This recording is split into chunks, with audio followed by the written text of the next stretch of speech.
இப்போ நம்ம பார்க்க போகிறது பார்த்திங்கன்னா எக்ஸசைஸ் 2.5ல 11th சம் பார்க்குறோம். கொஷின் பாருங்கள். The sum of 3 consecutive terms that are in AP is 27. ஒரு 3 consecutive terms அடுத்தடுத்த டேர்ம்ஸை எடுத்து ஆட் பண்ணோம், சம் பண்ணோம் அப்படின்னா 27 இருக்குது. அந்த டேர்ம்ஸ் எல்லாமே ஏபியில் இருக்குதுன்னு சொல்லி கொடுத்துட்டாங்க. அடுத்து ப்ராடக்ட் அதே 3 consecutive terms நம்ம மல்டிப்ளை பண்ணோம் அப்படின்னா அதோடைய வேல்யூஸ் எவ்வளோ கொடுத்துருக்காங்கன்னா 288ன்னு கொடுத்துருக்காங்க. So find the 3 terms. அந்த 3 terms 3 consecutive terms நீங்கள் எடுத்தீங்க இல்லையா, அந்த 3 terms என்னென்னு சொல்லி எழுதுங்க அப்படின்னு சொல்கிறாங்க. ஓகேவா? ஸோ நம்மளுக்கு consecutive termஸ்னால் என்னென்னா அடுத்தடுத்த டேர்ம்ஸ். ஸோ இப்போ ஃபஸ்ட்டு எடுத்துட்டோன்னா ஃபஸ்ட்டு இருக்கிறது T1, நெக்ஸ்ட் இருக்கிற டேர்ம் வந்து T2, அடுத்து இருக்கிறது T3, இப்படி போய்கிட்டே இருக்கும் இல்லையா. அந்த T1ங்கிறத நம்ம ஏன்னு எழுதுவோம். ஸோ ஃபஸ்ட் டேர்ம் வந்து ஏன்னு எப்போதுமே எழுதுவோம். அடுத்து இருக்கக்கூடிய செகண்ட் டேர்ம் என்ன எழுதுவோம்? A + D, அடுத்து A + 2D, அடுத்து A + 3D, இப்படி போய்கிட்டே இருக்கும் இந்த ஏபி. பட் இதை வந்து இதில் இருக்கக்கூடிய ஃபஸ்ட்டு 3 டேர்ம்ஸ் எடுத்து நம்ம ப்ராப்ளம் செஞ்சோன்னா கொஞ்சம் ப்ராப்ளம் கஷ்டமாக இருக்கும். அப்போ அதை எப்படி ஈஸியாக செய்யலான்னு பார்க்கும்போது இதுக்கு முன்னாடி எப்படி இருக்கும், இதுக்கு முன்னாடி உள்ள டேர்ம்ஸ் எப்படி இருக்குன்னு பார்த்தீங்கன்னா டி தான் டிஃப்ரென்ஸ்.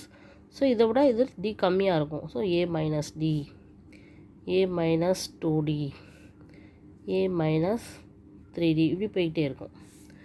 ஸோ இப்போ இது எல்லாத்தையும் கம்பேர் பண்ணி நம்ம ஒரு 3 டேர்ம்ஸ் கன்சிக்யூட்டிவ் அடுத்தடுத்து எடுப்போம்னா இந்த டேர்மை தான் நான் எடுக்க போகிறேன். A - D, A + D, இதுதான் நான் எடுக்கக்கூடிய 3 கன்சிக்யூட்டிவ் டேர்ம்ஸ். இந்த மாதிரி டேர்ம்ஸ் எடுக்கும்போது நீங்கள் இந்த சம்மை சால்வ் பண்ணுறது கொஞ்சம் ஈஸியாக போயிடும். அதுக்காக தான். So first term A - D, second term வந்து A, தேர்ட் டேர்ம் வந்து A + D. இப்போ இந்த 3 டேர்மில் என்ன பண்ண சொல்லியிருக்காங்க, 3 consecutive டேர்ம்ஸை வந்து சம் பண்ணுறீங்க. சம் பண்ணுவோமா? A - D + A + A + D எவ்வளோ வருது? 27 வருது. So A means 3A. So இங்கே -D +D கேன்சல் ஆகி 3A = 27.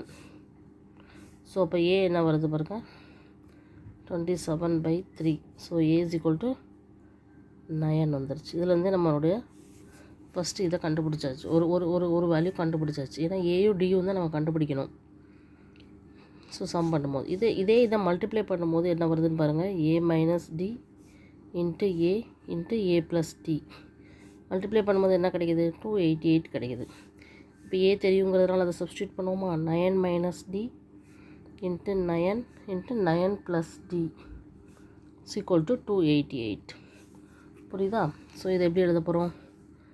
9 இருக்கட்டும், 9 - D 9 + Dன்னு இருக்குது. இதை எப்படி எழுதலாம்? ஒரு ஃபார்முலா நம்மளுக்கு தெரியும். A + B × A - B = என்னது? A² - B². அதே தான். 9² - D² = 288. So 9² - D² = 288/9. இந்த 9 எவ்வளோ வரும்? 1 9 is 9, 27, 18, ஸோ 32 வருது. இங்கே 81 - D² = 32. அப்போ என்ன வரும்?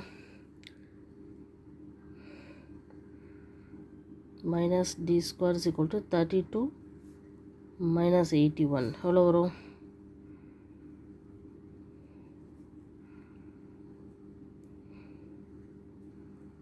So 49. -D² = -49, minus cancel. So D² = 49. So D = +or- D √49.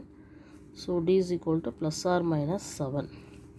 So நீங்கள் வந்து என்ன கேட்டிருக்காங்க, அந்த 3 consecutive டேர்ம்ஸ் கேட்டிருக்காங்க இல்லையா, அதில் A = 9, D = +7 போட்டு ஒரு வேல்யூ கண்டுபிடிக்கணும், -7 போட்டு கண்டுபிடிக்கணும். இப்போ ஃபஸ்ட்டு A = 9, D = 7. அப்போ ஃபஸ்ட்டு A - D என்ன வரும்? 2. அதுக்கடுத்து A. ஸோ 9. செகண்ட் டேர்ம் என்னது? 9. தேர்ட் டேர்ம் என்னது? 9 + D. So 16. So the 3 terms are 2, 9, 16. இது அடுத்ததில் பாருங்கள். A = 9, D = -7. அப்போ a மைனஸ் d என்ன வரும்? 9 minus of minus 7. So 9 plus 7 = 16 வரும். அதே மாதிரி இங்கே வந்து a வந்து மாறப்போகிறது கிடையாது, 9 தான். a ப்ளஸ் d தான் அடுத்து மாறும். 9 minus 7 = 2. So the answer is 16, 9, 2.